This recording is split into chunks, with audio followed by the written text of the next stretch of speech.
صدا ما خدا ته وایي چې لحان دې ته ویل کېږي چې یو سړي ښځې سره خدای دې نه کړي سړی ګیر کړه څلور ګواهان کې پیدا کړل نو ښځې له به رجم ورکړي خو که څلور ګواهان ورسره نو دی به څه کوي نو مخکې به دا و چې غږ غریب نه شو کولی ولې کوي چې ما ښځې زنا کړې ده نو په ښځه چې الزام ولګې او ګواه د سرني حد قذف پرته میلاویږي لکه پردی سړی چې په پردی ښځه الزام ولګی چې دا زناکاره ده نو هغې کې خو لعان نشته لعان خو کې خو ما قید د زوج او د زوجې ولګاو نو یا به دا سړی څلور ګواهان پیدا کوي که پیدا نه کړل حد قذف په میلاویږي دویمه نشته لکه حضرت عایشې صدیقې باندې چې خلکو الزام لګولی څلور ګواهان پیدا نه کړی شو نو بیا هغه چې کوم مدعیانو چا چال چې الزام لګولو نو هغوی ته حد قذف میلاو شو او که خاون په ښځه الزام ولګی او څلور ګواهان ورسره نی نو لعان به وکړي د قاضي په مخ کې لعان بسی دی بلاول شهادت وکړي او قسم به ورسره وخوري چې ما دا ښځه په زنا لیدلې ده څلور ځله به ووایي او په پنځم ځل به ده ووایي چې که ما په دا خبره کې دروغجن یم په ما دې لعنتي د دې فایده څه شوه سړی د حد قذف نه خلاص شو دې فایده شوه ولې په ښځه باندې الزام د زنا خو بیا موجب د حد قذف ګرځي نو که اجنبي دا کار وکړه حد قذف به ورکوم اتیا دورې او که خپل زوج د الزام ولګاو نو دې د لعان وکړي که لعان نه کوي نو بیا به حد قذف میلاویږي ده ته نو فایده د لعان په حق د زوجې کې دا شوه چې دې د حد قذف نه خلاص شو بیا به قاضي ښځې ته مخ ورواړی چې دا خاوند در باندې کوم الزام لګی وایه تا دا کار کړی دی که دی نه دی کړی که ښځې اقرار وکړه چې او ما کړې ده نو اقرار سره بیا د ګواهانو ضرورت نه دې ښځې له به رجم ورکمه واده شوې ده او که ښځې انکار وکړه چې نه ما زنا نه ده کړې دا خاوند په ما دروغ وایي نو قاضي به ښځې له څلور قسمونه ورکړي او شهادتونه به وکړي د شهادت ورکوم والله به ورسره ووایي چې زما دا خاوند دروغجن دی ما زنا نه ده کړې او په پنځم ځل به وایي غضب د خدای دې وي په دې باندې که چېرته دا زما خاوند رښتونی وي د دې نه مخکې چې قاضي نو د ښځه رجم نه بچ شوه نو د لعان فایده په حق د زوجې کې دا شو چې د حد قذف نه بچ شو او د لعان فایده په حق د زوجې کې د زوج کې په حق د زوج کې دا چې د حد قذف نه بچ شو په حق د زوجې کې دا چې د رجم نه بچ شوه اوس د دې نه پس به څه کېږي د دې نه پس به قاضي تفریق کوي د دواړو په منځ کې او یا به دا سړی طلاق ورکوي اوس به راشي باب اللعان وقول الله تعالى والذين يرمون ازواجهم رمي وشتلو ته وي چې اوویلی ښځې خپلې بالزنا رمي بالزنا څه نسبت د زنا ورته کول تهمت د زنا لګول ولې پته نشته چې دا سړی رښتونی دی او که دا سړی دروغجن دی الزام یې ولګاو تعبیر یې په یرمون سره وکړه یرمون ازواجهم تاسو پوهیږئ په خبره تعبیر یې چا سره وکړه په یرمون سره وکړه ازواج او دې امام راضي یو خبره لیکلې ده په خپل تفسیر کې ډېره ښکلې خبره یې لیکلې ده وی ګوره سړي ته زوج وایي ما ګورې حواله درکړه او ښځې ته زوجه وایي داسې ده که نه ده لیکن په ټول قرآن کې د سړي دپاره هم د زوج لفظ استعمال شوی دی او د ښځې لپاره هم زوج په قرآن کې د ښځې لپاره زوجې لفظ نه استعمال شوی دا ولې والذین یرمون ازواجهم زوجاتهم پکار ازواج لفظ راغی یا ایها النبی قل لازواجک وبناتک ونساء المسلمین ټول قرآن وګوره لفظ د زوجتون به پکې نه لفظ د زوج استعمال شوی دی زوج ما د توی چې اطلاق په سړیم کېږي او په ختم کېږي من حیث په دې جهت چې هر یو د بل جوړه ده. لکه تعلقون اطلاق په خزه کېږي، د نافسون مذکر اطلاق په خزه کېږي، د خادمون اطلاق من حیث الخدمت ذات من له الخدمت په سړیم کېږي، په خدام کېږي، په دواړو کېږي. نو د زوج اطلاق من حیث چې دا جوړه د بل ده په سړیم کېږي، دا جوړه د خزه ده، په خدم کېږي جوړه د سړي ده. وی دا ولې وی دې کې اشارت دیته دی چې ټیک ده چې سړي له فضیلت په خزه شته، للرجال علیهن درجات، لیکن په حق د حقوقو کې تساوي ده. ګورې چې څنګه ته زوج یې دارنګې دام زوج دی، نو سپک به ورته نه ګورې. حق چې څنګه ستا په هغې دارنګې د هغې هم پتا دی. که ته هغې سره ظلم کوې الله به تپوس کوي، چې هغه تا سره کوي الله به تپوس کوي. وی صرف د دې دپاره چې په ډېرو نصوصو کې سړي له فضیلت حاصل دی، په ښځو لکه میراث کې شو، په نورو امورو کې طلاق د هغه حق دی، ردې حق نشته، خلع بیا ردې حق دی، د هغه حق نه دی، الی غیر ذالکه. میراث کې حصه د سړي زیاته ده، ښځه به د خاوند نه تپوس کوي کور نه باروزم که نه. نو داسې معلومیږي چې لکه دا ښځه د معاشرې یو بیکاره پرزه ده. د دې نصوصو نه دا معلومیږي لکه ښځه د معاشرې یو بیکار او کمزورې پرزه ده. نو الله تعبیر قرآن کې زوج سره وکړه چې څنګه ته مضبوطه پرزه دا مضبوطه پرزه ده. چې کوم لفظ باندې ستا نه تعبیر کېږي په هغه لفظ زه دین هم تعبیر کومه. اسې نه سپک ورته ونه ګورې، اسې نه توهین آمیز صورت ورته اختیار نه کې، اسې نه د ذلت په نظر ورته ونه ګورې. څنګه چې دنیا ستا نه بغیر نه آبادېږي، د هغې نه بغیر هم نه آبادېږي. څنګه چې نسل ستا نه بغیر نه زیاتېږي، هغې نه بغیر هم نه زیاتېږي. څنګه ستا په ښځه حق دی، دارنګې د ښځې هم په تا حق دی. نو د ښځې د خوشحالولو دپاره دا لفظ الله په قرآن شریف کې دا زوج استعمال کړی. یو خارجي نکته وه امام رازي لیکلې په خپل تفسیر کبیر کې، نو ما ځکه درته بیان کړه. والذین یرمون ازواجهم، هغه خلک چې ولي ازواجهم ښځې خپلې، په چا سره یې ولي؟ په زنا. ورما خو تاسو ته ترمذي په اول کې ویلي دي چې الله پاک دا قبیح لفظ ذکر نه کوي، د هغې قبیح لفظ نه په کم لفظ ذکر کوي؟ په غیر قبیح سره. صنعت تنزیه درته ما ویلې، صنعت تنزیه. نو دی ونه وی چې الله پاک د زنا الزام لګي، دا لفظ خطرناک دی، قبیح غوندې دی، نه لفظ د رمې استعمال کاو. او بیا لفظ د رمې ګوره الله په عرشي کې حکمت دی، لفظ د رمې عام دی. بیا که دا وایي چې ما دا ښځه په زنا لیږدلې ده، دام پکې راغی، ښځه وویشته په یو داغ باندې. او که دا وایي چې دا ښځه په بدعملۍ لیدلې ده، دام پکې راغی. که دا ولیده چې ما دا ښځه د بل سړي سره یو ځای په کټ کې لیدلې ده، دام پکې راغله. نه پوهېږې په خبره، دا ټول پکې بیا راغلل. ولم یکن لهم شهداء، ولې کله سړو د ګواهانې، نو بیا به ښځې له رجم ورکوم الا انفسهم الى قوله من الصادقین. خلاصه شوه، دا رجعان شو. فإذا قذف الأخرس امرأته بكتابه أو إشارة أو بإيماء معروف فهو كالمتكلم. باس اوس دې کې مولانا صاحب زمونږ او د ائمو ثلاثو په منځ کې ورکوټ اختلاف دی چې په اشارې سره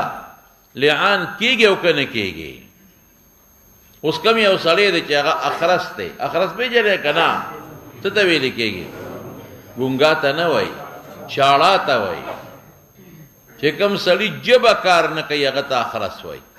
ګونګا هغې ته وایي چې غوږ هم کار نه کوي، هغه ته ابکم وایي. ګونګ هغې ته وایي چې غوږ هم کار نه کوي او ژبه هم کار نه کوي. که یوازې غوږ یې کار نه کوي هغه ته اسوم وایي، صم بکم اسوم.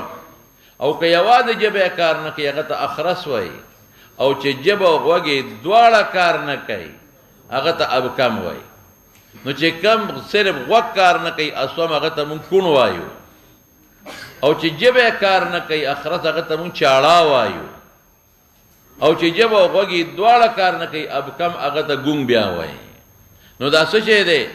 دا چاړه یادو یا ګونګ هم پکې راوله، دواړه پکې راوله. خو چې ژبه کار نه کوي هغه انسان آیا دی به څه کوي؟ نو ائمه ثلاثه وی ورغه خو اشاره فی الطلاق امام بخاری دارې وا هغه کافی ګڼي کنه نو هغه وی په اشاره باندې بالکل د لعان کولی شي دی به اشاره بکای په اشاره کولی شي مونږ وایو چې نه کجبه کار کوي په جبه بکای او کجبه کار نه کوي په څه بکای خط او کتابت بقیده کا خط او کتابت هم پشان د جبه دغه کی ما تفصیل ابل اور د طویل دي لیکن په اشاره نه کیږي کار نو یو قید دی په مونږ رد کوي نو دا غي نمخ کی تمهید دی فایدا قذفت قذف کوي الزام لګی دا چاړه یا د قرنګي ګونګم پکې راولا په خذف په به کتابه په کتاب سره کتاب کې وسره مونږ منو او اشارتن یا په اشاره سره او بی ایماء معروف ایماء و اشاره یو شی دی خو اشاره خاصه ده عموما استلپا لاسونو باندې اطلاق کیږي او ایماء عامه د پلاس او په جبا او په سر او په ټولو باندې کیږي فهو کالمتکلم دا څه لکه چې کلام یې کړي یعنی لعان د اخرس واقع کیږي په اشاره او په ایماء سره ایماء معروفه معروف دا چې مور په پیشي معروف دا چې قاضي په پیشي مور په پیشي ځکه نبی علیہ السلام قد اجاد الاشاره فی الفرائض په فرایضو کې اشاره جایز کړی دا بلو تیر شوی دی په منځ کې الکه تیر شوی دی کنه چې عائشه اسماء را عائشه صدیقه وته او چې دا سدي هغه وته اشاره وکړه په اسمان ته چې دا کوسو مون دی نو بیا مون شروع کو وهو قول بعض اهل الحجاز بعض اهل الحجاز حجاز څه ته ویل کېږي مکه او مدینه او دا غیر غیر چا پیر علاقه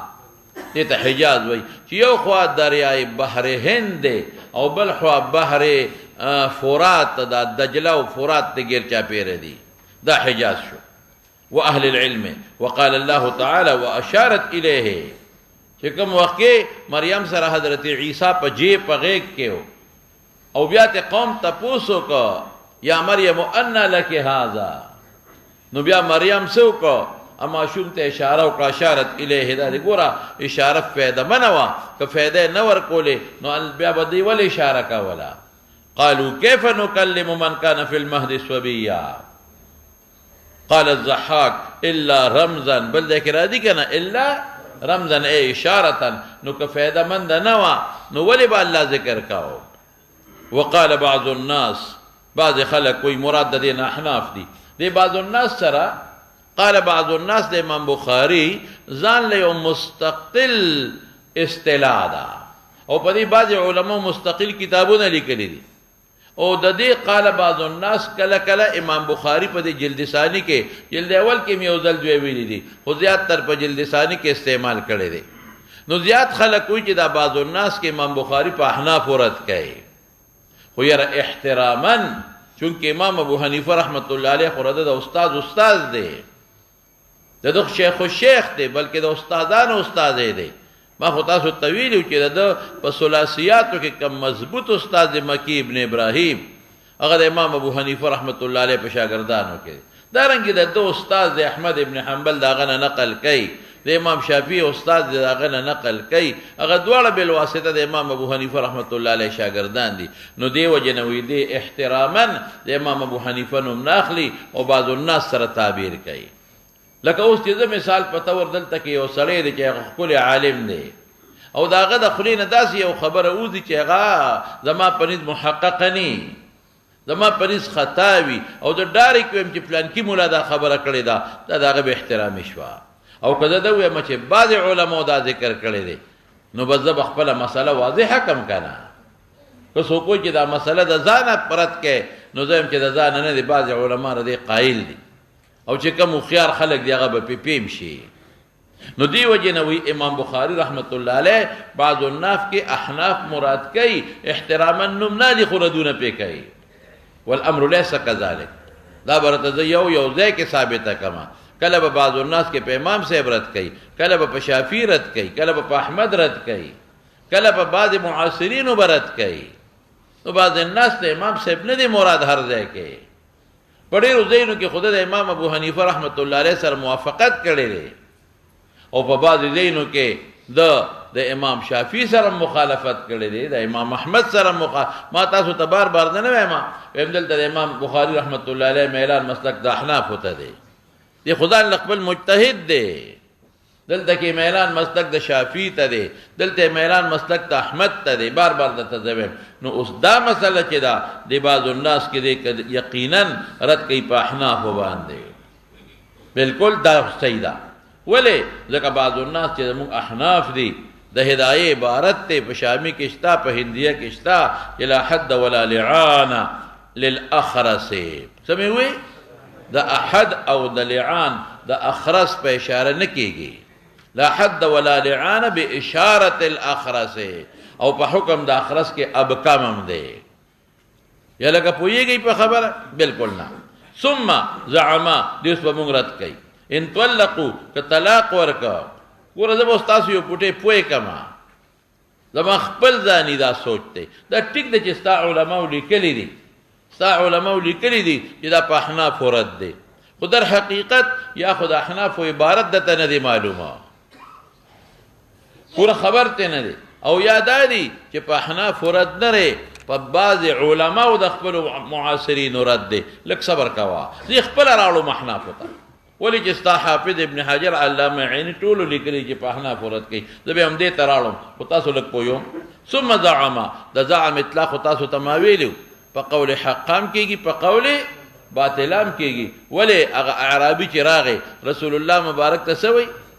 ان رسولک یزعم، ان رسولک اتانی، دا تاسې ده که نه؟ بلکې په بل روایت کې وایي چې انک تزعم. نو زعم یوازې قول باطله ته نه وایي، د چا زړه ته چې یو شی پریو نه ځي، که حق خبرې که باطلې، نو دې د هغې نه تعبیر په زعم کوي. لکه تا یو حق خبره کړې ده، ته صادق یې، خو هغه خبره ستا زما زړه ته نه پرېوځي، نو زه به تا ته یم چې تزعم یا زعمت لفظ به استعمالو.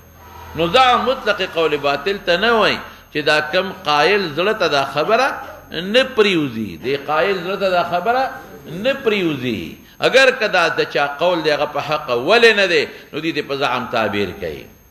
ثم بیا څه وایي؟ ثم زعمت دا بعض الناس زعم کوي چې ان طلقوا که طلاق ورکه په کتاب باندې یا په اشاره باندې، چا باندې؟ یا په ایمان و جازه. نو وی طلاق په کتاب او په اشاره او په ایما جایز ګرځي، او حد او لعان په کتاب او په اشاره او په ایما جایز نه ګرځي. پوهیږي په خبره؟ وليس بین الطلاق والقذف فرق. په دې کې څه فرق دی؟ دا چې ته الزام لګې دا قذف دی که نه، څه فرق دی؟ فإن القال کدی وجه قذف لا يكون إلا بالكلام، قيل له كذلك الطلاق لا يكون إلا بالكلام. دې اوردو که په مونږ باندې. لیکن مولانا صاحب چې ته وایې چې وزعم ان طلقوا بکتابنا جازه، دا منم، یاد لرې دا خبره. لیکن دا خو نه منم چې په اشاره او په ایما طلاق واقع کېږي. اوس راشه وګوره که ته بعض الناس د امام صاحب مراد دی، نو امام صاحب خدا یو معنی چې په کتاب طلاق واقع کېږي، لیکن په اشاره او په ایما عنده طلاق واقع کېږي نه. نو ته څنګه چې زه مزاحمه دې وجې نه زما ذهن دا خبره کوي چې دا رد په احنافو نه دی. په چا باندې رد دی؟ په هغه چا رد دی چې څوک کوئی په کتاب هم طلاق واقع کېږي او په اشاره هم طلاق واقع کېږي. چې کوم خلک وایي چې په کتاب هم طلاق واقع کېږي او په اشاره هم واقع کېږي، په ایما واقع کېږي، په غرض دی. یعنی هغه مولا چې هغه وایي په کتاب او ایما او اشاره طلاق واقع کېږي، خو د اخرس حد قذف نه صحیح کېږي، د اخرس لعان نه صحیح کېږي. هلکه پوهېږئ که نه؟ نو په هغه رد دی. امام صاحب خدا نه وایي، امام صاحب خو د کتاب قایل دی په طلاقو، لیکن د اشارې خو نه دی قایله. پوهېږئ پې؟ اوس به راشو زه په امام صاحب رد شو، نو زه به ته جواب وکړم چې دا خبره دی نه منم چې په اشاره طلاق د امام صاحب په نیز واقع کېږي. تر امام صاحب د مذهب نه خبره. اشاره په تعین، اشاره په طلاقو کې د امام صاحب په نیز کار نه کوي، وایا خو په عادت کې کار کوي. نفس طلاق په اشاره او په ایما نه واقع کېږي. ما پرونه مسله ویلې ده. او په چا کې کار ورکوي چې ته وایې انت طالقون او دوه ګوتې ورسره ونیسې، یا انت طالقون او درې ګوتې ورسره ونیسې، نو په تعین د عادت کې کار ورکوي، او په نفس طلاق کې کار نه ورکوي. او خبره د نفس طلاق ده، خبره تعین نه ده. نو ته د امام صاحب په مذهب پوه شوی نه، نو چې په کوم سیز د وجې نه ته په امام صاحب حجت قائم ہے هغه امام صاحب نه مانی ته وې چې په اشاره باندې کتاب به پریدو کتاب کې د موست اختلاف نشتا په کتاب باندې په کتابت د امام صاحب په طلاق موقع کېږي او په کتابت باندې قذف او لعانم کېږي یو سړي خط ولیږه قاضي صاحب ته چې ما ښځه په زنا لیدلې ده نو اوس بیا څه کېږي لعان به کوي او که د لعان نه تختی څه به ورکوي مولانا صاحب حد قذف کتاب کې خدا څه مشکل نشته کتاب خود په دواړو کې مؤثر ګڼم خو خبره د چا ده مولانا د اشارې ده نو اشاره زه په دواړو کې مؤثره نه ګڼم نو ته څنګه ماته وې چې په طلاقو کې اشاره مؤثره ګڼې او په قذف او په لعان کې مؤثره نه ګڼې په ما دې رد وکړه د دواړو کې غیر مؤثر ګڼم نو کوم نه په امام صاحب رد شو په خبره ورسېدې موږ خو اشارې باندې طلاق نه واقع کړو وقوع قول نه کوو او نه په ایما محضا او په اشاره محضا په دې موږ نه کوو ته عادت کې دا فایده ورکوي په نفس طلاق کې نه ورکوي او دقه رنګې دا اشاره په نفس حد قذف کې او په نفس لعان کې دا فایده نه ورکوي نو تا امام څنګه اعتراض کې دا مو چې هغه بالکلام او دا امام صاحب سر نه مانی نه د اشاره او د ایما د طلاق سر نه قائل نه دي نو ته څنګه وایې چې هلته منې دلته نه منې دواړو کې نه منم دا یو جواب دویمه خبره ور قیاس دی د حد قیاس دی د لعان او د حد قذف په چا وکړه په طلاق دی وکړه دا د قیاس مع الفارق دا د قیاس چا څه کاله کا مع الفارق کا اشاره کې بیا هم اشتباه وي زه به یو اشاره وکړم اشاره کې څه ویل کا اشتباه وي زما به یو مقصد ته به بل مقصد والے او حدود او قصاص تندر او بالشبهات د پیغمبر حدیث دی مشهور دی ټول دنیا باندې الحدود والقصاص تندر او بالشبهات او دا چې دی چې دا په خدای سوانه الزام لګاو د زنا صاحب دا که د دواړو په میانس کې اغا دا سړی د خپل قول نه انکار وکړي نو سبب ملاویږي حد قذف نو یا به قسمونه خوري یا به څه کوي انکار که قسمونه خوړل ټیک شو او که قسمونه خوړل څه به کېږي حد نو په یو صورت کې دا مستلزم دی حد قذف لرا او چې کوم شي کې شبهه هغې باندې حد قذف نه ثابتېږي د اشارې وکړه قاضي راوغوښته ښځې پې دعوه وکړه چې ده خو اشارتن دا خبرې کړې دي او مې د زنا الزام لګولی دی نو قاضي به څه وایي ورته اوس یا خو به دې لعان وکړي او یا به دې څه کوي انکار به کوي یو صورت خو یې دی که نه نو چې انکار وکړي څه به کوو نو که دې چېرته انکار وکړي بیا به څه کوو حدود او قصاص خو تندرع بالشبهات دی اوس قاضي له خو اختیار دی که نه چې دله څه چل کوي اوس قاضي به دله قسم ورکوي اوس او انکار وکړه بیا به څه کېږي ځه حد نو حدود او قصاص تندرع بالشبهات نو قیاس د لعان په یو صورت کې مبزي حتی ګرځي شابه مبزي چا ته ګرځي حتی ګرځي او حدود قصاص تندرع بالشبهات نو قیاس ته مکوا د حدود قیاس ته مکوا د لعان ځکه یو صورت کې موجب د حد دی په چا باندې په طلاق سو جواب مې وکړل دعا یو دا د امام صاحب مذهب نه دی اشاره والا د امام صاحب مذهب نه دی دوی به سوې مولانا صاحب شابه سه چې دا قیاس ته په طلاق باندې قیاس مع الفارق د خیر او خلاص نو د اخرس چې کم سړي جبه کار نه کوي نو په کتابت باندې بشکا بالکل اخو زمانم قائم مقام د لفظ دا د طلاق موقع کېږي د حد قذف راځي لعان ارث پر راځي او کدا سني نه کېږي خبر خلاصه شو نو سوي قيل له كذلك الطلاق ولا يكون الا ولا الا او کدا سني طلاق او قذف دواړه دي باطل شي زویم چې دواړه باطل دي به اشاره زم په اشاره سدي وكذلك العتق زویم عتقم په اشاره باطل دي خیر خلاص وكذلك الاصم كن يلاعن كن خیر د مونږ په نظام لعان کول شي داغه خو صرف غوږ کار نه کوي جبه خو کار کوي وقال الشعبي وقتادة إذا قال أنت طالق فأشار بإصبع تبين منه بإشارته من وایو چې دا تبین بإشارته نه تبین 50 سره راغی تلفظ وسره شوی دی یا خدای پویږي چې وته وی چې انت طالقون او داسې کی وی په اشاره جدا شو امام بخاری ماشومان خبره دي شروع کړي هم په اشاره نه جدا کیږي ځکه انت طالقون مو آیا او داسې وته وایا چې طلاق واقع شي وقال إبراهيم الأخرس كتب الطلاق بالذي مهدا منه وقال حمد الأخرس والأصم إن قال برأسه جازا من وايو چې دا اصم غدا سره منو د کونغه هم تلفظ بکای که اصم تلفظ نه کنه صحیح کیږي پویږي دا مخکلال شه او دا حمد قول په موږ اس حجت نه دي دا مخکلال شه مولانا صاحب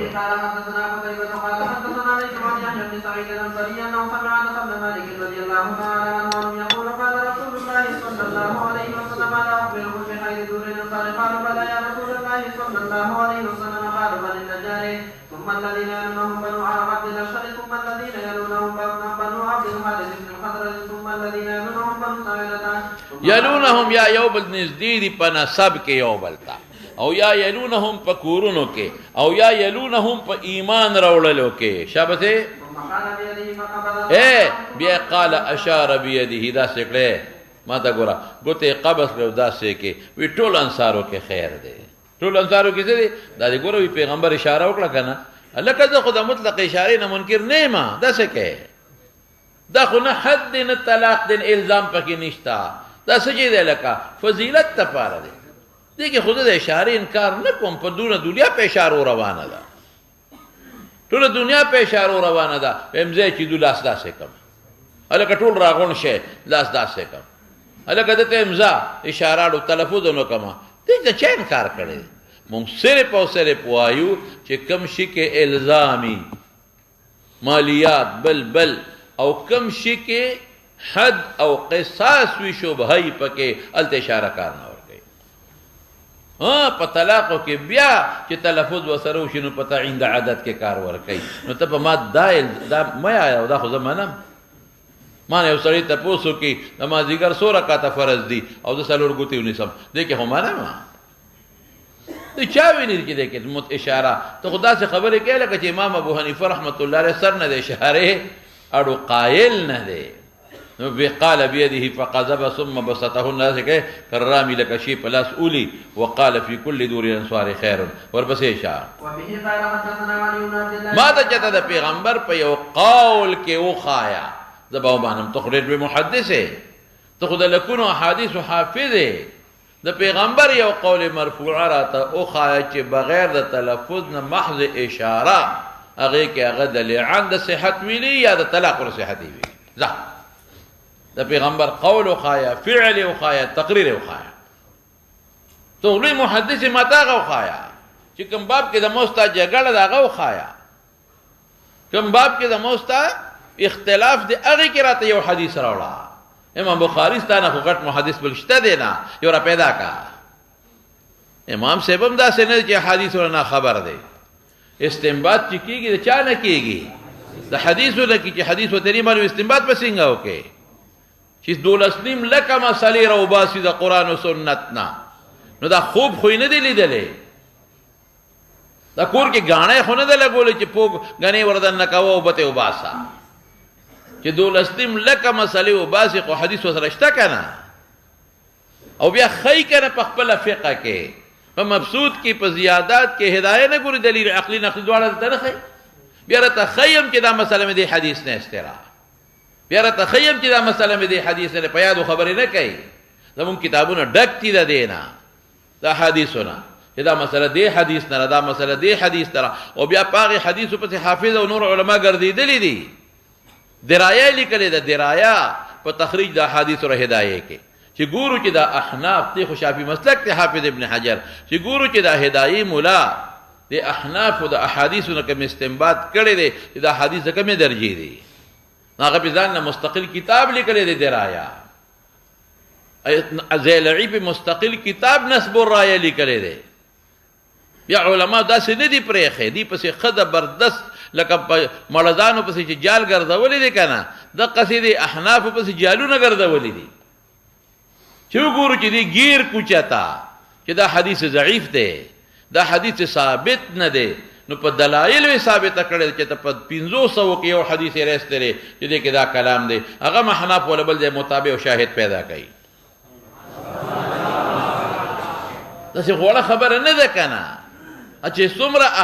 مسائل استدي زمونږ علما او امام محمد، امام ابو یوسف حسن ابن زیاد، بیا د امام صاحب شاګردانو د امام صاحب په واسطه وسره باقاعده حدیث لیکلی دی چې دا مدین استرا، دا مدین استرا، دا مدین استرا، دا مدین استرا، او حدیث به پورا چاند شوی دی، دا غي پورا تخریجات. او الحمدلله چې دا حنافونه بغیر د نورو مسلکونو علماو هغه بیا کتلی دی چې دا مضبوط حدیث دی، دا خبره درسته ده.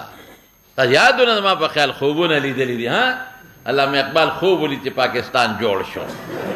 دا خوب ولید، خوب او په خوبونو دا ارسه جوړ شوی دی، دا وړه خبره نه ده. نو امام صاحب سره په استدلال په مسله کې بیا امام بخاری ته ډېر لوی محدث کتاب خو د دنیا احادیث حافظ دی. یو راوړه کنه ځه، یو راوړه ځه چې کله کم ځای کې صرف په محض اشاره طلاق واقع شوي، په محض اشاره باندې حد واقع ورکړی شوي، په محض اشاره لعان شوي، یو راوړه ده. زه هغه صحیح پرېږده چې ته حسن راوړه، یاره حسن یې پرې چې ضعیف راوړه، یو ضعیف په پیدا نه کې مرفوع روایت دا وی پیغمبر اشاره وکړه ټولو کې خیر دی. اوره عائشه صدیقه اسمان ته ګوته ونیوه چې اسمان ته وګوره کسوف دی، خدای ته وګوره، دا خو ټوله دنیا په اشارو روانه ده. سبا به وایي چې خاوند ښځې ته اشاره وکړه چې دلته راشه، دا دې ګوره اشاره کافي ده که نه ده؟ نو طلاق وکړي دې کافي شي، دا مخکې لاړ شوه. وبه قال حدثنا علي بن عبد الله قال حدثنا سفيان قال محمد بن سمع بن سهل بن سعد الساعدي صاحب رسول الله صلى الله عليه وسلم يقول قال رسول الله صلى الله عليه وسلم بعثت وانا استمتعت هذه من هذه. دې دا اوس معلوموي چې دا قیامت لکه څنګه چې دا دوه ګوتې یو بل سره یو ځای دي، دا قرنګزا او قیامت یو بل ته نږدې وي. اشاره وکړه لکه دا خو خبر یو خو ورسره تلفظ کړی دی او بل دا خو وعظ دی، نو په وعظ کې خو موږ اشارې کوو. ته بعضې مقررینو ته نه ګورې، هغوی په وعظ کې د یو لاس نه هر در په اشارو ته وایې که نه به لوډ سپیکر یې مات که، دواړه خپې م خوځوي، یو لاسونه م خوځوي، یو داسې م تاویږي او داسې م تاویږي او سر م لقوي او غوږونه م لقوي او مخکې د مسالې ټولې لقوي مخکې ده. دا څوک نه مني؟ وعظ او نصیحت باندې د طلاق او قیاس کوي. وره او د حدود و قصاص په کې چې کوم دی پیغمبر فرمایي چې حدود و قصاص تندرئ بالشبهات. ها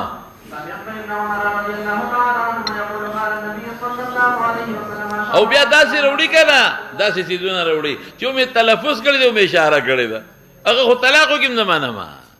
الشهر هکذا، شهر لفظ یې وایي هکذا، هکذا یې ویلی دی، الشهر هکذا وهکذا او داسې یې کړې وهکذا، نو تلفظ یې ورسره کړی. لاول خو په دې قیاس مه کوه ځکه دا خو وعظ نصیحت دی، دې کې خو اشارو نه بغیر کار نه کېږي. او دویم دا دی چې دې کې خو سره الفاظ هم ویلي دي که نه، نو طلاقو کې خو چې الفاظ ذکر کې اشاره بیا د منه وه وخت کې دا شابه. يعني سنتين ثم قال وهكذا وهكذا وهكذا نترك وعشرين كل مرة 30 ومرة 29. وبه قال حدثنا محمد بن المثنى قال حدثنا يحيى بن سعيد بن اسماعيل عن قيس عن ابي مسعود رضي الله تعالى عنه قال واشار النبي صلى الله عليه وسلم بيده نحو اليمن الايمان معهما مرتين الا وان القسوة والى القلوب في الفتنين حيث يصنع قلب الشيطان ربيعة ومضرة. وبه قال حدثنا ابو زرارة قال تیر شوی دی حدیثو. دا خو لکه دا خو څه چې دی، دا خو اشاره په وعظ او په نصیحت کې ده، مخکې ده د افهام دپاره.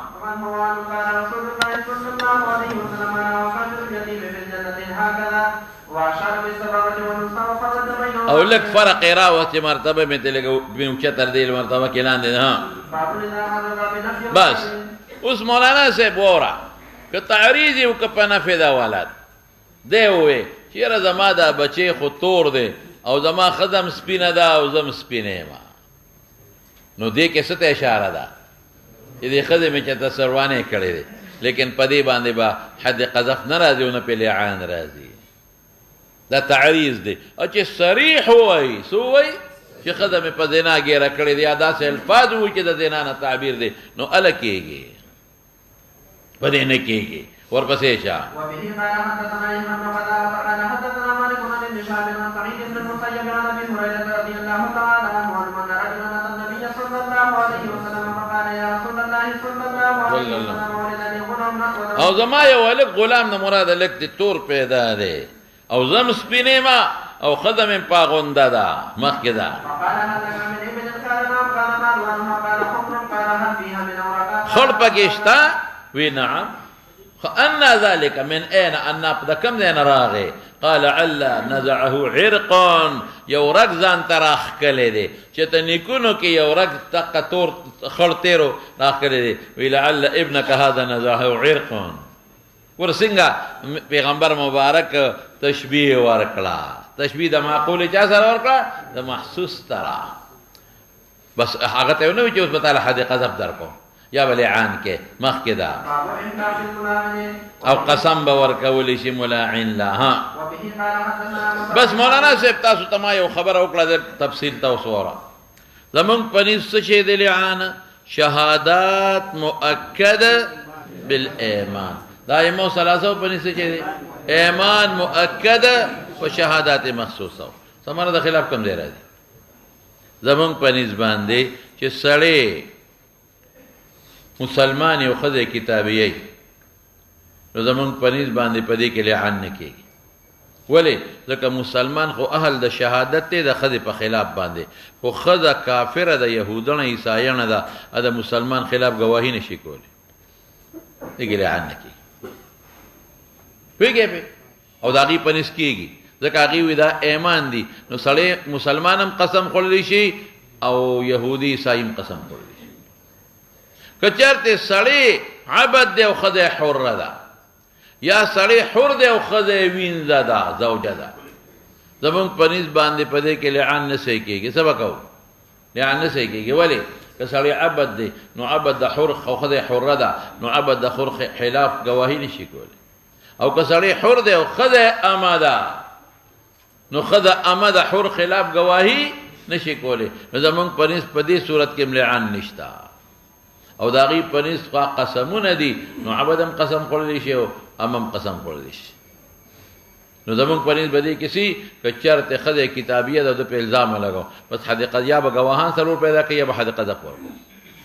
بل علاج دې شته یا به څه پیدا کوي څلور ګواهان نو څه به ورکم ولا لکه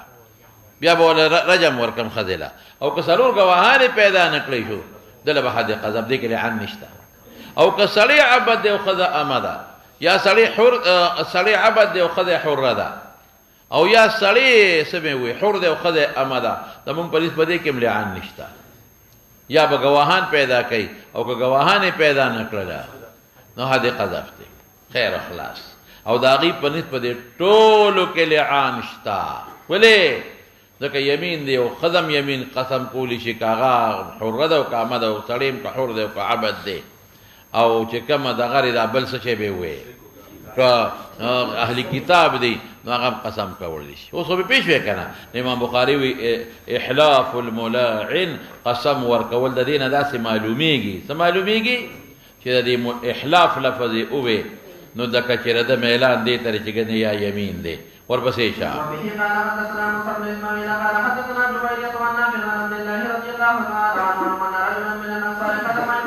عویمر عجلانی و مقحشی دی لیکلی ها نو قسمونه ولا ورکلا ګوره دا د پیغمبر مبارک قسم ورکه څه ورکه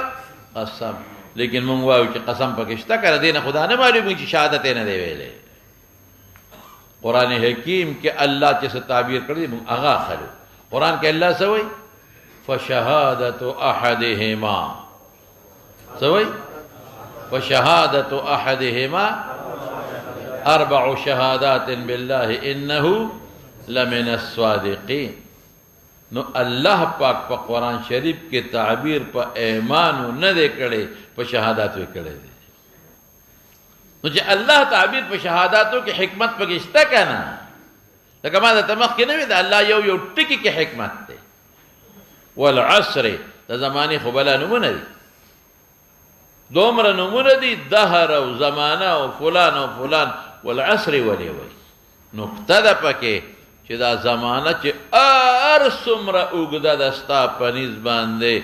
دا د خدای په نیز داسې ده لکه د مازدیګر وخت په ټولو اوقاتو کې د مازدیګر وخت لږ وخت تا ته وایي ګورې ای نیکبخته ستا عمر خو شپېته یا اویا کاله دی خو که دا ټوله زمانه دی عمر شي که نه نو د مازدیګر وخت یې وګڼه ګورې مه کوه ګوره الله شي کې یرمون لفظ کې مې راته نکتې ونه وې هر یو څیز کې نکته ده دلته وګوره دلته راته یو دوه نکتې ووایم دلته څه وایي دلته دا وایي والخامس ان غضب الله ان اللعنة الله عليه ان كان من الكاذبين دا شو کنه سړی یاد که څوک یاد کړ سړی هلته څه وایي والخامس ان غضب الله عليها ان كان من الصادقين هلته خدا پکارو چې ان غضب الله عليها ان كان من الكاذبات دلته سړی دی نو هلته هم خدا پکارو کنه نو ولې هلته کې ان كان من الصادقين وایي ان كان من الصادقين وایي ان كان من الصادقات ولې نه وایي ان كان من الكاذبات ولې نه وایي په ما دې غضب یې کده دروغجن نه مدعی غده دا غ قول به نفی کوي پوهېږئ په مدعي څوک دی هغه دی چې د هغه قول نفی شي بل فاصله د آیتونو به برابر شي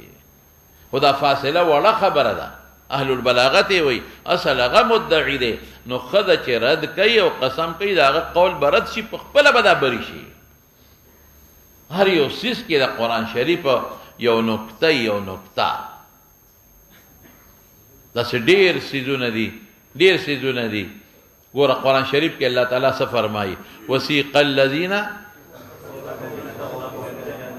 زمر حتی ګوره وسیق الذین اتقوا ربهم الى الجنة زمر حتی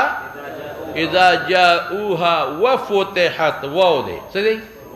او هغه بل دی کې څه وایي هغه کې فتحت ته دا ولې جنتیانو هغه کې وفتحت ته او هغه بل کې څه دي فتحت دا جنتیانو کې واو دی واو د حال د پاره دی نو دې کې اشاره څه ته دی چې دا جنتیان راشي نو جنازې به تر مخ کې نه کولوي وفتحت په دې حال کې چې دروازې به کولوي دوی چې راشي په دې حال کې چې دروازې بسي دا نه چې ګنې کوم وخت کې راشي نو دروازه به کولاویږي یو میلمه چې راشي د هغه عزت په دې کې دی چې دروازه د هغه راتلو سره کولو شي که مخکې نه کولو شي نو ګوره هلته دا راغی او د جهنم هغه کې څه وایي هلته فتحت څه چې دوی دوزخ ته ورنږدې شي نو کولاو به شي ولې چې غضب ناګهاني راشي هغه خطرناک غضب کې څه راشي ناګهاني چې د سوچ نه او ناګهانه غرض شي دا ډېر خطرناک نو دلته فتحت راغی څه مطلب چې څنګه دوزخ ته راشي او رانږدې شي ناګهاني به دروازه کولاو شي او جنتیانو ته د مخکې نه کولاو دی یو واو کې د الله نکته شو که نه شو دقه رنګې دلته هم دا نکته ده چې دلته کې څه راوړه تعبیر الله پاک چا سره که په شهادت سره وکړه دې کې دا نکته ده چې ګوره دا شهادتونه دي نو چې کوم سړی اهل د شهادت دی هغې کې لعان کېږي او چې کوم اهل د شهادت نه کې لعان نه کېږي په نکته پوه شوې ما نه ترجمه وکړې د خدای ظالمانو چې په یو ټکي کې راته بله نکتې ووایم هسې لګیا یې په څلورمه درجه کې چې تا بې نیټې خلکو نه ترجمې کړي دي نو په خلکو باندې الزامونه لګوې په درېیمه او څلورمه درجه کې ترجمې وکړي نو بیا ډبل میکونه ولګئ ګورې ګیرې نی راغلې ډېر پکې داسې دي چې د هغوی ګیرې هم نشته لا ماشومان دي ګیرې نه دي راغلي او ډبل میکونه لګولي پلان کې پسه پوهېږي او پلان کې پسه پوهېږي کې نه چېر ګوټي دی اوسه پورې لا باغ نه دی ویلی ته خبره کوي مخکې ده ها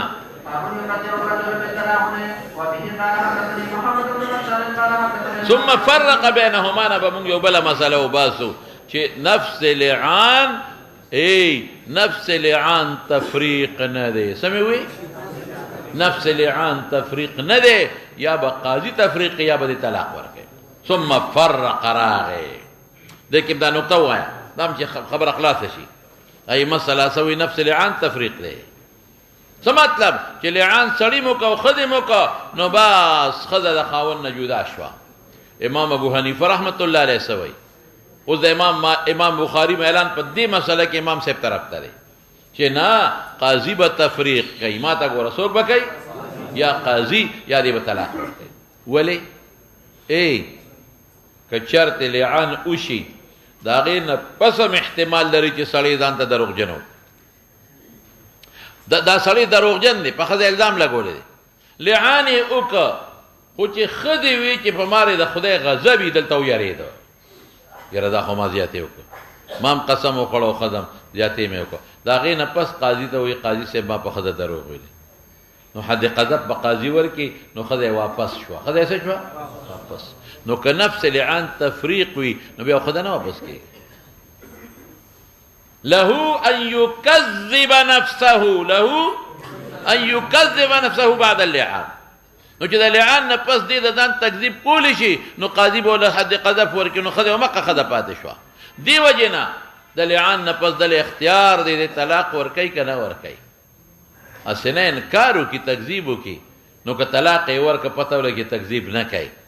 او که ده بیا هم طلاق ورنه کو نو بس، او انکار یې مو نه کو، وروستو یې تکذیب مو نه کو، طلاق یې مو ورنه کو، نو بیا به قاضي وایي چې دا ښځه تا سره اوس مناسب نه راځي، نه الزام دې پرې لګوم، نو قاضي به تفریق راولي. او ما درته مخکې ویلو چې د قاضي تفریق که دې طلاق هم ورنه کړي نو د قاضي ولایت عام دی، رده نه مضبوط دی. دا مخکې لاړ شوه. یبدأ الرجل بالتلاعن، بیا چې لعان کوي لومبی به چا نه شروع کوي؟ سړي نه، ښځې نه به نه کوي. دا ولې؟ ما ووې مدعي دی دی. یوه شوه. دویم څه دي مولانا صاحب؟ که د انکار وکړه نو مسله ختمه شوه. څه لپاره بیا ښځې له قسمونه ورکوي؟ مسله ختمه شوه، بس حد قذف وله ورکړه. زه مخکې لاړ شوه. وبه قال حدثني محمد بن بشار قال حدثني ابن ابي عدي وهشام بن حسان قال حدثني ابن عن ابن عباس رضي الله تعالى عنهما ان هلال بن اميه قد فإذا فجاء فشهده النبي صلى الله عليه وسلم يقول ان الله يعلم ان احدكم كاذب فحدث ثم یو خو خامخا دروغجن دی، داسې خو کیدی نشي چې سړی رښتونی دی، ښځه زانیه ده او ښځه زانیه نه هم ده، دا کیدی نشي. نو یو تاسو کې تایب شته که نه؟ ثم قامت فشهدت، نو ښځې ګواهي ورکړه، نو بس ګوره سخته خبره ده. که سړی دروغجني نو تبی یو شوه د قیامت په ورځ چې په ښځه الزام ولګو، او که ښځه دروغجنه وي نو تبی یو شوه چې په دروغه قسمونه خوري، نو دا نصیحت به ورته قاضي کوي. مخکې لاړ شوه. نو ګوره سړي نه ولې شروع کوي؟ مدعي دی. دویم مې څه ووایي چې که چېرته دی انکار وکړي مسله ختمه شو. دریم د ښځې لعان مرتب د سړي په هغې دی، نو ځکه به سړی مخکې کوي. درې وجې شوې. باب اللعان ومن طلق بعد اللعان، دې نه معلومېږي چې د امام بخاري رحمت الله علیه اعلان چا طرف ته دی؟ احنافو طرف ته، ځکه من طلقه یې راوړه او وجه راته ما ووایي. وبه قال حدثني اسماعيل قال حدثني مالك بن ابن شهاب ان سعد بن سعد الساعدي رضي الله تعالى عنه انه خلفه انه وكل الرجلانية الى عاصم بن علي انصاري فقال له يا عاصم ارايت رجلا وجد مع امراته خبر را کمال دی او رجلنا حدیث تیر شوی دی. ایقتلو آیا قتلوی به دا زوج دا لومبی رجل، یقتلو کې د میری مرفوعه ده ارایت نه پس چې کوم رجل دی زوج هغه ته دی، او هو ضمیر دی بل رجل ته راجع دی چې کوم زانی دی، وجنی به دا خاوند دی زانی لره، نو فتقتلونه تاسو به وجه دا لومبی رجل چې زوج دی قصاصا، او کدی بس څه کوي؟ صلی یا عاصم عن ذلك فسأل عاصم رسول الله صلی الله علیه وسلم فکره الله مسائل بد وګڼل او عیب یې وي چې کومه مسله ته په خنی هغه کې سره تاسو نه کوي مکوا حتی کبر عظم على عاصم چې دا خو پیغمبر د ورټل ما هغه خبره عظیمه وګڼل چې د حضور پاک نه ورېدلې و. فلما رجع عاصم الى اهله جاءه عوام فقال يا عاصم ماذا قال لك رب رسول فقال لم تأتني خير دل على نور وړي. پیغمبر مبارک په دې خبره خپه شو. قد كرهتم المسألة التي سألت عنها قال عمر والله لا أنتهي حتى أسأله عنها. فأقبل عمر حتى جارة وسط الناس حال كونه وسط الناس وقال يا رسول رجلا وجد مع امرته رجلا أيقتله فتقتلونه أم كيف يفعل؟ فقال ثم قد أنزل فيك وفي صاحبتك آية نازل شو فاذهب فأتي بها. قال سل فتلاعنا قالوا لعان قول سرد خلقهم عند رسول الله صلى الله عليه وسلم. فلما فرغا من تلاعن قال عمر كذبت عليها يا رسول يمسكتها. فدينا باي ساتم خذ بدروغ جنما دروغ به مې پې ویلي. ولې؟ ځکه زانیه خو څوک نه ساتي. فطلقها ثلاثا قبل ان یأمره رسول الله صلی الله علیه وسلم. دې نه څه معلومېږي چې لعان تفریق نه دی. پوهېږې؟ طلقها ثلاثا که لعان تفریق نو با پیغمبر مبارک بوته ویلي چې دوباره طلاق سره ورکړي، اسیم تفریق راغلی دی. قال ابن فکان سنتا، نو دا طلاق سنت د متلاعنینو چې دوه کسان لعان وکړي بیا تفریق راولي، طلاق دی ورکړي. ولې؟ ځکه زانیه خو څوک نه ساتي. نو حدیث نه څوک ډېرې زیاتې مسلې ته معلومې شوې. یو خدا چې بې ځایه یو مسله دني پېښ هغې کې تپوسونه مه کوه. او دویم څه د لعان حکم ته معلوم شو. او دریم څه دواړه به راولې نو لعان به وله ورکړي. جومات کې ورکړی دی، بلکل جومات ته هم راوستی شي، ځکه لعان څه حد خو نه دی، حد خو وروسته وي. او څلورم ته څه معلومه شوه د سړي نه به شروع کوي. او پنځم ته څه معلومه شوه، پنځم دا دی چې طلقها ثلاثا چې درې طلاقه په یو لفظ واقع کېږي، مخه صریح دی. یو مجلس کې ورکړل، که چېرته درې په یو کې نه واقع کېدل نو ما وی چې خلاف د متبادل د پیغمبر مخکې صادر شي، خامخا به پیغمبر رد کوي، یا به تقریر کوي یا به څه کوي، رد به کوي. نو که درېو نه یو مراد وي نو پیغمبر به خامخا ذکر کړي چې ثلاثه سله ویسم ته یو مراد دی.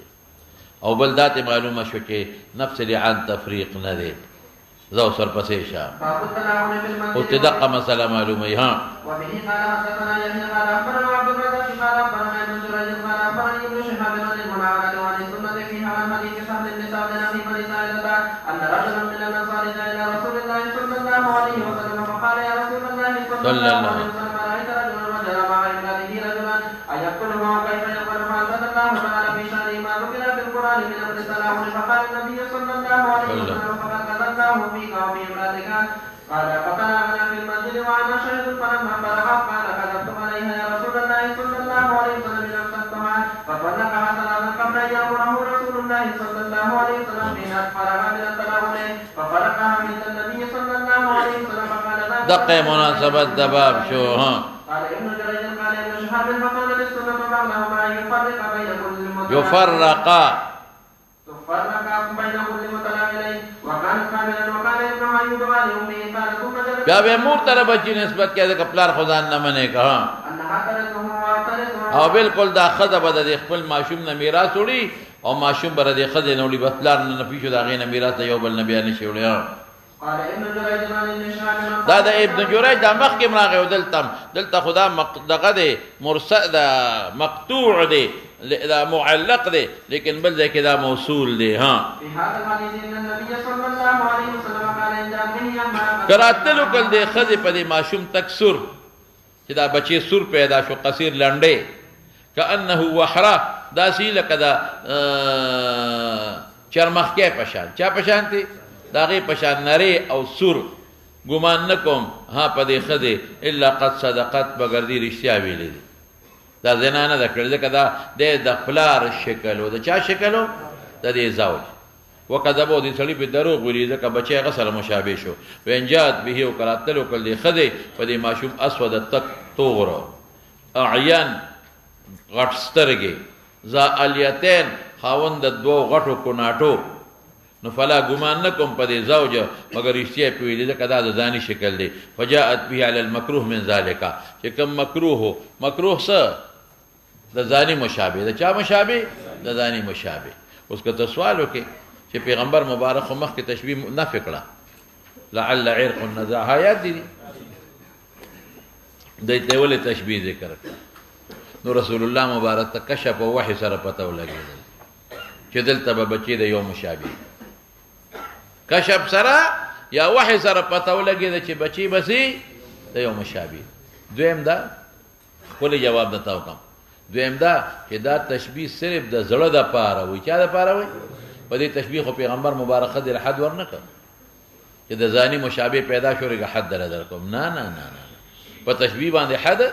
نه واقع کی. دا صرف د زړه د پاره یلکه پویږي کنه مخکې لاړ شوه. باب قول النبي صلى الله عليه وسلم كنت رجما بغير بينة او به د بینونه یا د اقرار نقید وسره ولګوا رجم بنه ورکه تکلشا. وبه قال حدثنا سعيد بن عفير قال حدثني الليث عن يحيى بن سعيد بن عبد الرحمن بن القاسم بن القاسم بن محمد عن ابن عباس رضي الله تعالى عنهما وعن من ذكر التلاعن عند النبي صلى الله عليه وسلم فقال عاصم بن عدي في ذلك عاصم پدې کې یو قول وې څه قول وې یروي کدا مسله ما ته پیښ شوا نو زبته سر پنه غو واما یاد دي کنه په پلنو بنو حکومت ته داسې وکړو ثم انصر وفاته رجل عوامر من قومه يشكو اليه انه قد وجد مع امرته رجلا یو خبره ده تاوکم عاصم او د عوامر س یو بل سره رشته ده عوامر زوم دي عاصم سخر دي سمې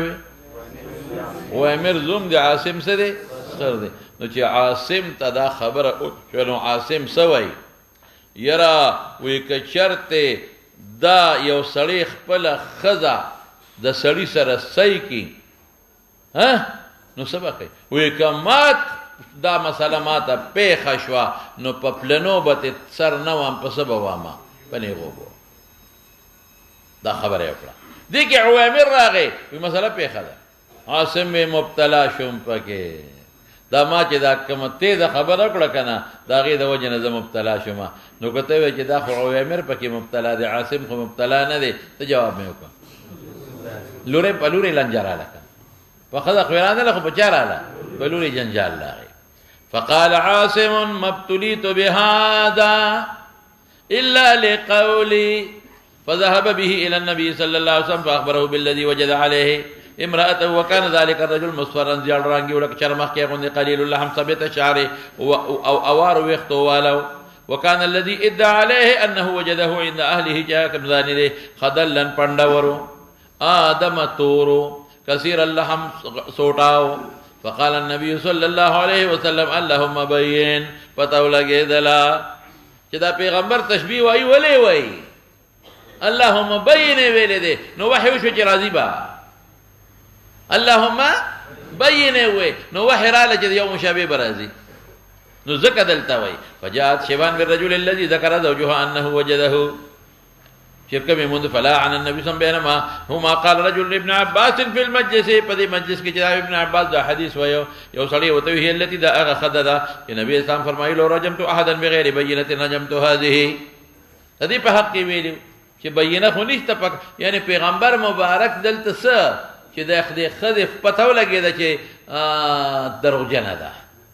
ویګه کنه بچی د زانی مشابه دی او پیغمبر دعا کړی ده نو خدای مشابه د زانی پیدا کړ ویګه ځکه دا غنه پیداو نو د دې په حق کې ویلو کو به بینه مې رجم ورکو دی له مور کړی ویلا هغه دا خزانه ده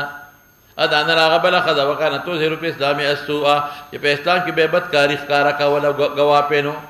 خلق وای دینا کار ده خو غوا پې نشتا آزاد به ګرځي ده خو غوا پې نو هغه په حق ویلو کچرته به بینه ما سزا ورکړي دی خزله به ورکړي وا قال ابو سالم عبد الله ابن يوسف خدلا پندور باب صداق الملاعنه مہر بخبل خزله ورکړي چې اثر لعانو شي مہر به ورکړي وبه قال حدثني عمرو بن زراره قال اخبرنا اسماعيل عن ايوب عن سعيد بن جبير قال قلت لابن عمر رجل قذف امراته الا من بيلغ فقال فرق النبي بين اخويه بنو عجان قبيله دا غدو رور خور پمینس کې رور خور مراد د قوم الجنيدي وقال الله يعلم ان احدكم كاذب فالك منكم تائب فابيا وقال الله يعلم ان احدكم كاذب فال منكم تائب دوالو انکارو کو دوالو وی من صادقان يفرق بينهما لا مناسبه دباب شو قال ايوب فقال عمرو بن دينار پدا مخ سنه سرغ وره دا نه ایوب خو د امام بخاری نه لري دی دا مخ سنه د عمرو بن زراره دی او اسماعیل دی ان ایوب فقال لي عمرو بن دينار مخي أيوب ده سعيد بن جبير نقل قوي دل ده كان نقل قوي عمرو بن دينار لأن في الحديث شيئا ألا أراك تحدثه تقطاني ونم كي شيء بك بيانه فقد هذا قال الرجل قال ما تقبل أستاذ قال الرجل مالي مال مسجو مهر مسجو قال رسول الله مبارك فرمائل قال راوي وقيل وتأويل شو ده پیغمبر ده طرف نه لا مال لك ان كنت صادقا كنت صادق په دې خزه باندې فقد دخلت بها نجماد وسر کړه جمال وسلو کمال داغي مقابله کلال وان كنت كاذبا وقد دروجنه په خپل خزه باندې فهو ذا طلب د مہر هو ذا من طلب د مہر تراجه کوا ابعدهم په دروغ دی وي هم دی شرم ولا هم دی مہر غواړي باب قول الامام متلم تعالی ان احدكم كاذب فهل منكم تائب بل مسلو باسي قاضي له پکار دي چې ار یو تنصیحت وکي چې د خدای نیک بخت دروغ په خدمو آیا ګوره که دروغ وي که دروغ دی پیوي نو قیامت پر ورځ به تاسو سنگینه سزا ملاويږي توبه وباسا کدا روغ وین سو باسا توبه حد قذف قبول کا خدا خیرت سزا مکو ولی خضر تبا کړه چې په خضر زنه الزام اولګید نو خدم څوک سبا نه کوي د خدي بچو تم خلق پیغور ور کی ځانیا د خدي رونو ته پلار ته ټول قوم ته پیغور ور کوي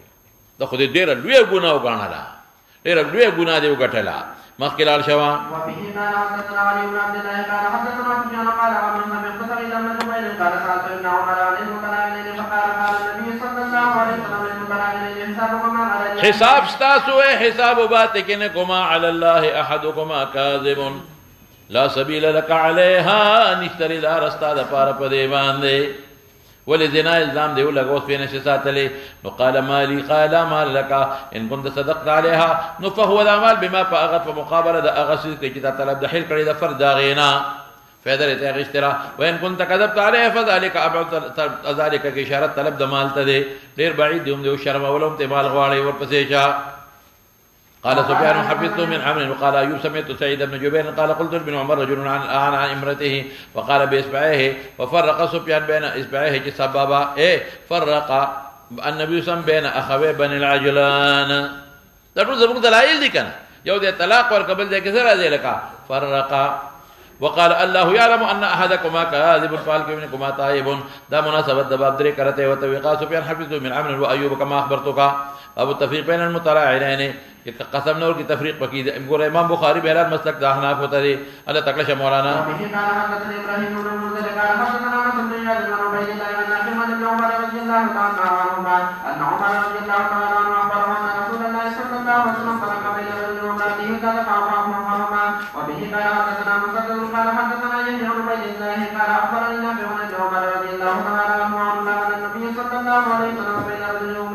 وفرق بينهما دا ګور دا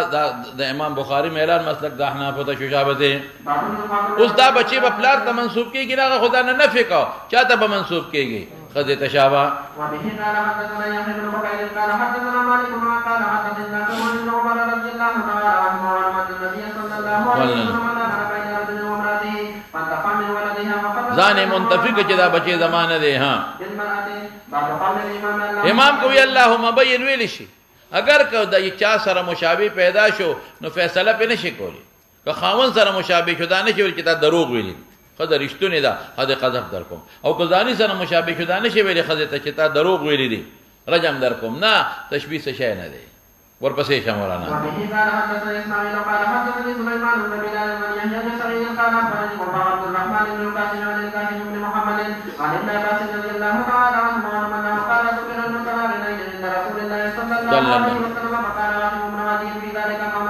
یاد دې قول کنا وی کما خو خپل خدي سره سوګیر کړه توري پنيغو به وام پپلنو به نه وام ها من قومه زومه ها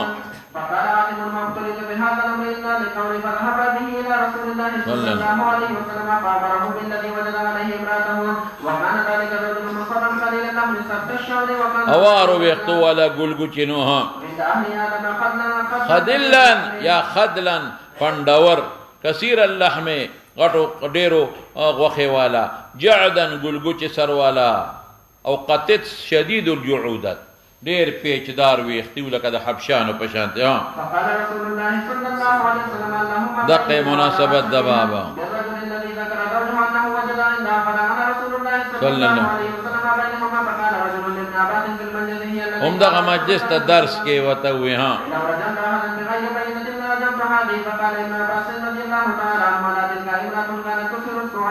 تظهر السوس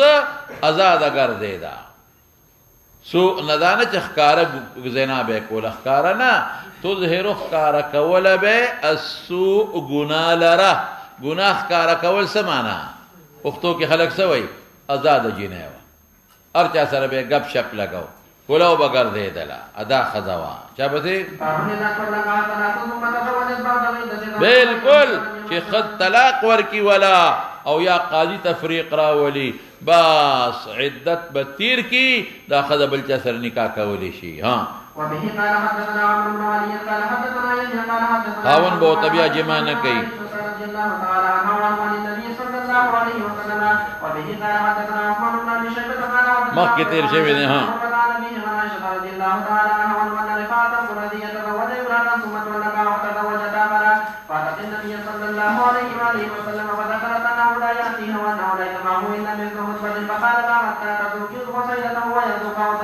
مناسبت دا چې تزوجت آخر خو پس عدتنا بس بکو مولانا صاحب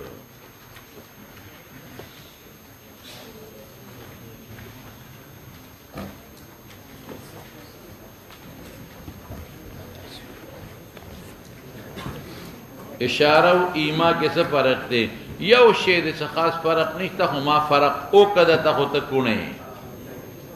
ما فرق او قدر تا چې اشاره عموما په لاسو کېږي ایما عامه ده په جبم کېږي په لاسم کېږي په بل شی باندې کېږي